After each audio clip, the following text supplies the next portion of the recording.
সীমান্তের কাছে খাইবার পাখতুনখোয়ায় অনুপ্রবেশের সময় পাকিস্তানের নিরাপত্তা বাহিনী 17 জন সন্ত্রাসীকে হত্যা করেছে।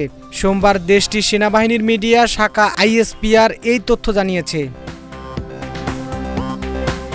পাকিস্তানের সঙ্গে চলমান উত্তেজনার মধ্যে ফ্রান্সের সঙ্গে $7.4 মূল্যের 26টি রাফাল যুদ্ধবিমান কেনার চুক্তি সই করেছে ভারত। সোমবার নয়াদিল্লির প্রতিরক্ষা মন্ত্রণালয়ের এক বিবৃতিতে এই তথ্য জানা গেছে। ভারতের পশ্চিমালয়ের রাজ্য গুজরাটে ব্যাপক অভিযান চালিয়ে 1024 জন বাংলাদেশিকে আটক করেছে পুলিশ। শনিবার গুজরাট রাজ্যের সরকার এক বিবৃতিতে এ তথ্য জানিয়েছে। ইয়েমেনের একটি আটক কেন্দ্রে মার্কিন বিমান হামলায় কমপক্ষে 68 জন আফ্রিকান অভিবাসী নিহত হয়েছেন। বিপর্যয়কর এই হামলার পর ভিডিও ফুটেজে আটক কেন্দ্রে ধ্বংসাবশেষে মৃতদেহগুলো ছড়িয়ে ছিটিয়ে থাকতে দেখা গেছে।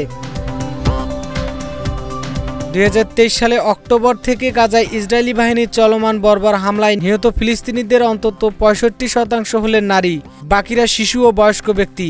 গাজার সরকারি তথ্যের বরাতে এ তথ্য জানা গেছে। ইউক্রেনীয় সেনাবাহিনী রাতারাতি রাশিয়ার উপর একটি বিশাল ড্রোন হামলা শুরু করেছে।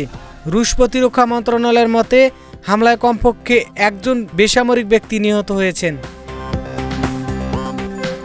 ইয়েমেনের রাজধানী সানায় ফের অতর্কিত বিমান হামলা চালিয়েছে মার্কিন বাহিনী। এতে অন্তত 8 জন নিহত হয়েছেন, আহত হয়েছেন আরও অনেকে। কাতার ভিত্তিক সংবাদ মাধ্যম আল জাজিরা এ তথ্য জানিয়েছে। সাবেক স্বৈরাচার প্রধানমন্ত্রী শেখ হাসিনা ভারতে পালিয়ে আছেন। সেখানে বসে বিভিন্ন উস্কানিমূলক কথা বলছেন।